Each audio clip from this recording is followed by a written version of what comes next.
චිත්‍රලම්බන මහරජතුමා රාජ්‍ය පාලනය කරන සමය වුණා. මෙතුමාගේ රාජ දේවියට හිටියේ එකම දරුවා. ඒ දරුවා පිරිමි දරුවෙක්. ඔහු හැදෙන්නේ දුර්ගේස් කියන නමින්. මේ දුර්ගේස් කුමාරයා අත්ව වයසට පත් වුණ විදිහටම මේ චිත්‍රලම්බන මහරජතුමා ඔහුට යුවරාජ තනතුර පිරිනමන ලැබුවා. යුවරාජ තනතුර ලබාගත් මේ දුර්ගේස් රටේ සංචාරය කරන්න ගිය හැම අවස්ථාවකම මාන බැලුවේ තමන්ගේ කාමුක ආශාවන් මුදන්පත් කරගන්න. මේ රාජ්‍ය තිබුණ තලගම්මාන. ඒ තලගම්මානේ හිටියා සුරුන්ති තරුණයක් මිත්‍රවල්ලි කියලා. සංඝ කියන නමිනුත් ආමන්ත්‍රණය කරා. දවසක් මේ දුර්ගේස් කුමාරයා තමන්ගේ හිතවතා වුණ රාජ්‍ය සමග රටේ සංචාරය කරන්න ගිය අවස්ථාව. මේ ආදරයෙන් පුද්ගලයා සංඝ අතර ඇති වූ ගැටලුවක් නිසා මේ සංඝ මේ පිළිබඳව පැමිණිලි කිරීමට මහරජතුමා මේ රාජපාලිකාව බලාගෙන පැමිණුණා. එය මහරජතුමාගේ මන්දිරයට කියලා වැරදීමකින් ගියේ අර දුර්ගේස් කුමාරයාගේ මන්දිරයට.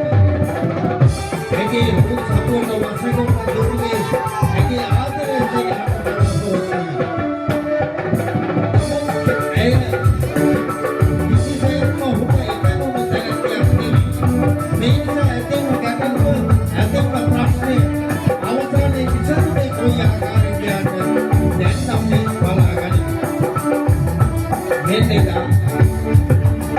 යුවරාජ තනතුර ලබා ගැනීමෙන් පසු තම හිතවතා ටාටන් සමග ඒ දුර්ගේස් කුමාරයා රටේ සංචාරය කරමින් ගමන් අවස්ථාව. සිරිනි සරු සරණීලා සීල ගොයන්තේ මාතනේ නම්ලංකාර සිරිනි සරු සරණීලා සීල ගොයන්තේ මාතනේ නම්ලංකාර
යකෝ මම තාලා කොහෙද ගියේ?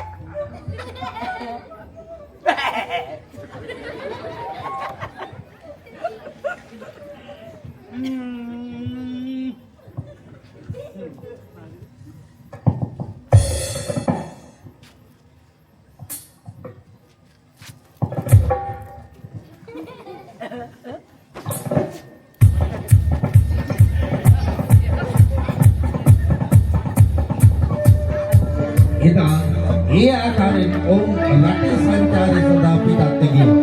මේ අතර අර තලගම්මානේ සංඝා එහෙම නැත්නම් චිත්‍රවලින් තම පියා සමග කුඹුරේ සිට අස්සනු නෙලාගෙන නිවහන බලාගෙන මාවතක් දිග මෙසේ පැනවනවා.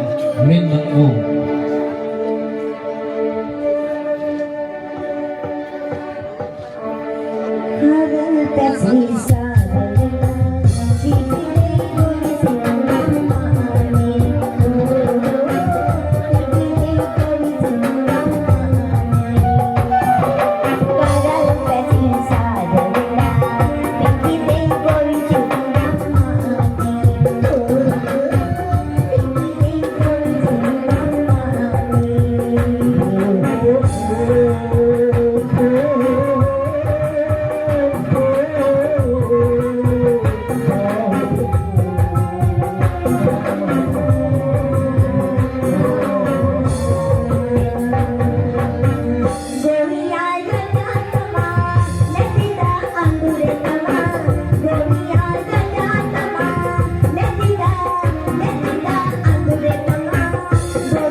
අප්පච්චිට හරි මහන්සි වගේ නේද අප්පච්චි? මේ විදියට පාරේ බහැලා ගියාට අද උඹලා වාගේ ගැටිටියෙකුට පාරේ බහැලා යන්න බැරි තත්ත්වයක් නොවුද්දට වෙලා තියෙන්නේ දඩුවෝ. ඒ කියන්නේ අප්පච්චි? වෙන මොකක් නෙමෙයි. උඹ දන්නවා නේද අපේ මේ රට පාලනය කරන චිත්‍රාලම්බන මහරජු. ඉතින් අප්පච්චි අනේ තුමනන් ඒකේ අතුරත්යන්ට රාජ්‍යයන් තියෙන මේ ಭಾರತ භූමියේ ඉන්න උතුම් වටිනාම මහරජ කෙනෙක්. ඉතින් අප්පච්චි කියන්නකො. එතුමගේ පුත්කුමාරයෙක් ඉන්නවා දුර්ගේස් කියලා. දුර්ගේස් කියලා පුත් කුමාරයෙක් ඉන්නවා. ඉතින් අප්පච්චි මොකද කියන්න සූදානම් වෙන්නේ? ඒකා ගෑනු හපුයියෙක්. ඒ කියන්නේ ඒ කියන්නේ උඹලා වගේ ඇහැට කනට පේන ගැටිතියක් ඒ මිනිහට මුලින් කිව්නොත් එහෙම ඉතින් අප්පච්චි ඒ මිනිහගේ බලාපොරොත්තු ඔක්කොම ඉෂ්ට කරගන්නයි බාන බලන්නේ. අප්පච්චි අනේ රටේ වැදගත් පාලකවරු නේද අප්පච්චි එයි? ඇයි අප්පච්චි මේ රටේ වැදගත් පාලකවරු වෙලා ඒ මිනිස්සු ඔය වගේ කැත වැඩ කරන්නේ? ඒ මිනිතුන් යටතේ නොවේ අපි හැමෝම ඉන්නේ. ඒ මිනිහගේ බලාපොරොත්තු ඉෂ්ට කරගන්න ඒ මිනිහා බලන්නේ. ඉතින් අප්පච්චි මොකද මට කියන්නකෝ? මං කියන්නේ මේකයි දරුවෝ. මේක තමන්ගේ ආරක්ෂාව තමන් තලටා ගත යුතු කාලය. මොනවා?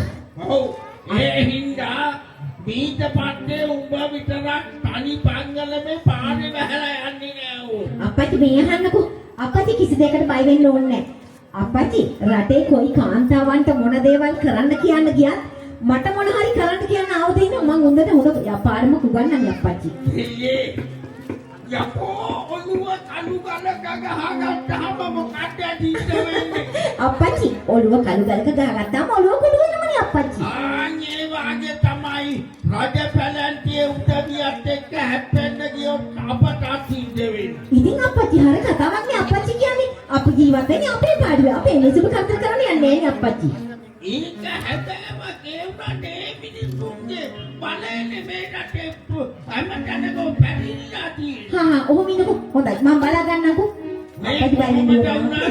උඹ මීට පස්සේ තනි පංගලමේ පාරේ බහැලා විතරක් ඕන් යන්නේ නෑ ඒක උඩට. හොඳයි අප්පච්චි. මම ඒක බලා ගන්නකෝ අප්පච්චි. අප්පච්චි කිසි දෙයකට බය වෙන්න තු ඉන්නකෝ. මේ අන්දිහපන් අත්ෙක්ගේ කුරගත් හඬක් නේද ඇහෙන්නේ. අප්පච්චි ඒක තමයි අස්ස කරේට. ඒකටම අර මිනිහා රටේ සංචාරේ කරන්නේ නවද දන්නේ නෑ.